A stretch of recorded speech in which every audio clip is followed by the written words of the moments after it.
Welcome friend, আজকে আমি দেখাবো কিভাবে গোপাল ঠাকুরের জুতো বানাতে হয় ক্রসেটের মাধ্যমে। প্রথমেই আমি 15টার মতো চেন করে নিব। চেনটা পুরো দেখাবো না, কয়েকটা করার পরে ছেড়ে দিব।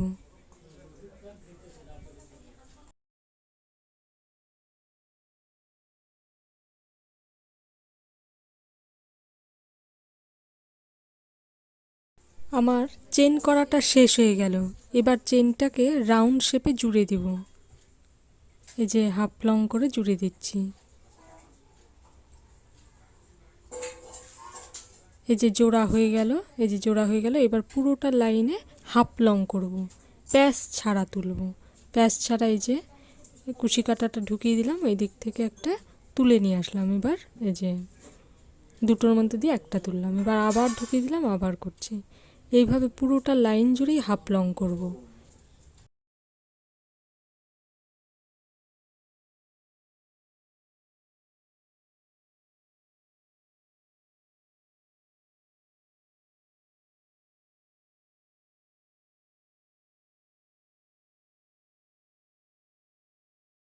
আমার পুরোটাই হাফ লং করা হয়ে গেল একটা রাউন্ড।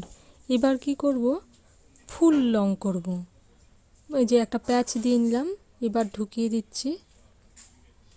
ঢুকিয়ে দিয়ে এই পাশ থেকে আবার একটা প্যাচ দিয়ে নিয়ে আসবো। এবার একটা ছেড়ে দিব, তিনটা থাকবে এবার একসঙ্গে, দুটো আবার একটা। এই যে এইভাবে পুরোটা লাইনেই ফুল লং করব।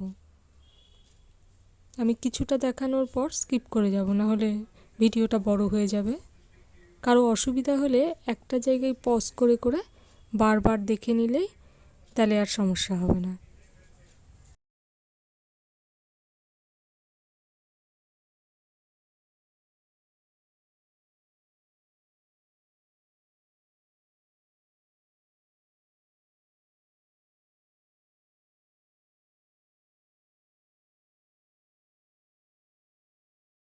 আমি একটা রাউন্ড করে ফেলেছি ফুল লং দিয়ে। এবার হাফ লং দিয়ে দুটো মাথাকে জুড়ে দিব।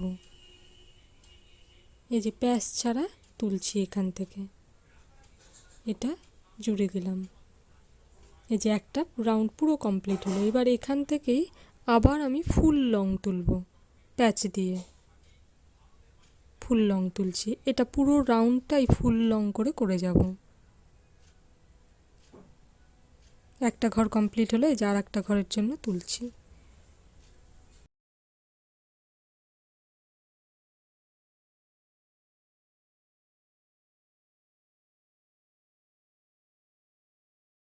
আমি ভিডিওটা অনেকটা স্কিপ করে আসলাম, আমার দ্বিতীয় রাউন্ডটাও শেষ। এবার এটাকে আবার হাফ লং দিয়ে করব। এই যে জুড়ে দিচ্ছি আগের মতোই। জুড়ে দেওয়ার পর এবার নতুন একটা রং জুড়ে দিব, এর সঙ্গে নতুন সুতো জুড়ে দিব। সুতোটা জুড়ে দিয়ে এখানেও আবার হাফ লং করব।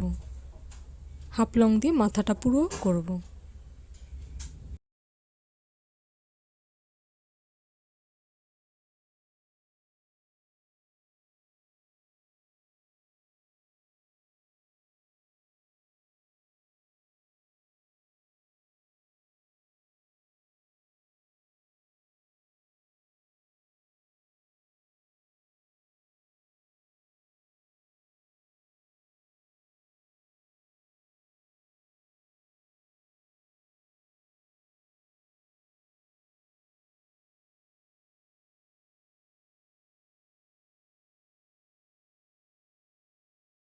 আমার পুরোটাই কমপ্লিট হয়ে গেল এইদিকে।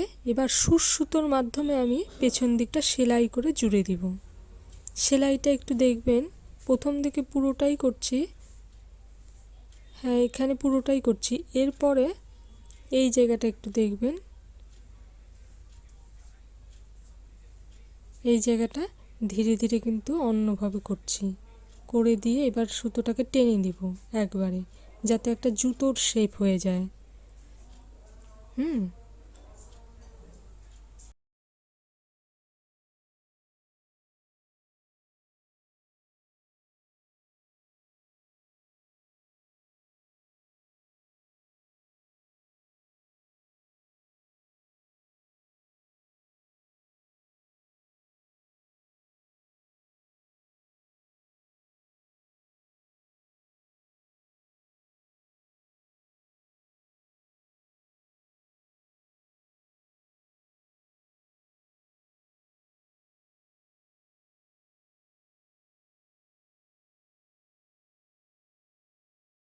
সবাইকে অসংখ্য ধন্যবাদ ভিডিওটা পুরো দেখার জন্য।